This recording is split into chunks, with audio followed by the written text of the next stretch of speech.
Welcome back. You're watching Business Morning on Channels Television. We're talking the economy now, developing issues, of course, in the economy, and counting down to President Buhari's cabinet will focus on the financial aspect, talking about budget planning.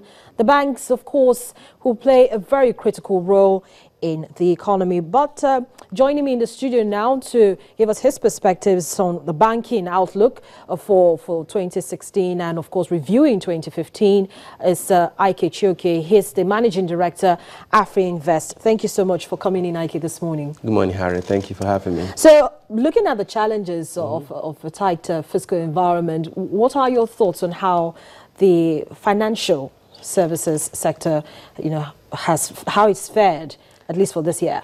Well, so far this year, from the results we've seen, most of the banks have posted a positive top-line growth. And actually, many of them have done double digits in terms of bottom-line growth. Quite impressive, given that we saw the hawkish policies of the central bank set in motion towards the middle of last year. But now, as we're coming into the middle of 2015, and given that one could say that 2015 is a lost year from a business perspective, we had the first quarter in terms of political transition, or the elections coming up. We then had the second quarter in terms of political transition, waiting for the president-elect to be sworn in. And with third quarter, we're waiting for the ministers, and hopefully today we might get a list.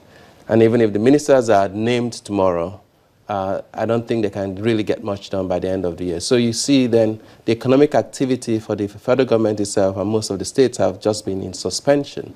That means economically, the whole economy has, been on reverse, I'll say almost. You can see the trend line from the decrease in GDP growth.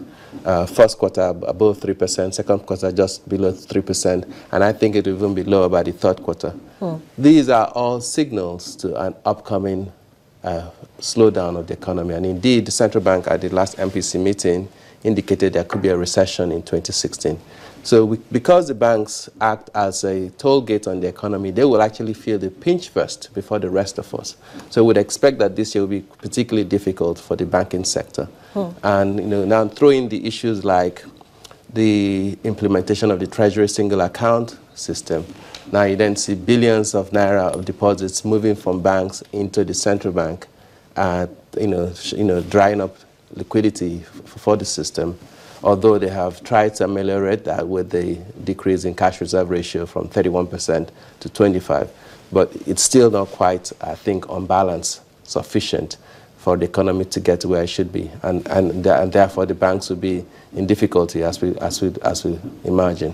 Ike, your organization just recently finished a report on the banking sector. Talk to us a little bit more about it. Thank you. We've just indeed completed the 2015 banking sector report. We'll be releasing that on Tuesday at an event in Lagos, marking our 20th anniversary as well. But the findings of the report suggest that the performance has been helpful. We looked at the composition of the growth. Like I told you, this year, many of them reported top-line growth and double-digit bottom-line growth. But when we look at the quality of that growth, we see some signs of trouble. When you look at the net interest income, and you then see that's kind of coming down. Fees and commissions are coming down, but they have made some income from sort of non-recurring income, non-recurring revenue, particularly with the sort of management of the external reserves. Then you see that a situation where people could go in and bid and expect to be given foreign exchange, when it's in a managed arrangement, banks may have more than normal opportunities to make arbitrage income from the differential. Today you see the interbank rate is about 198 naira. The black market rate is about 210. 224. 224. But then if you want transfer dollars, you're paying up about 235, 236 naira. So there's quite a spread. And if a bank has the right to, bid for the FX through the central bank, they may well have the opportunity to make an extraordinary amount of income from differentials in those rates. But then, Ike, also remember that, you know, when the Central Bank of Nigeria announced its restriction of some items from accessing Forex on its official window, most of them, you know, took to going to the streets and the rest of it to get dollars. Correct. And then, of course, the banks also now, you know, took a move and said, no more DOM accounts, domiciliary accounts, so you can't pay in. Correct. If you have any money, it's there. So they had close to, or more than about $5 billion in their vaults. How much, you know, do you think affected, or did it have any effect at all on their books?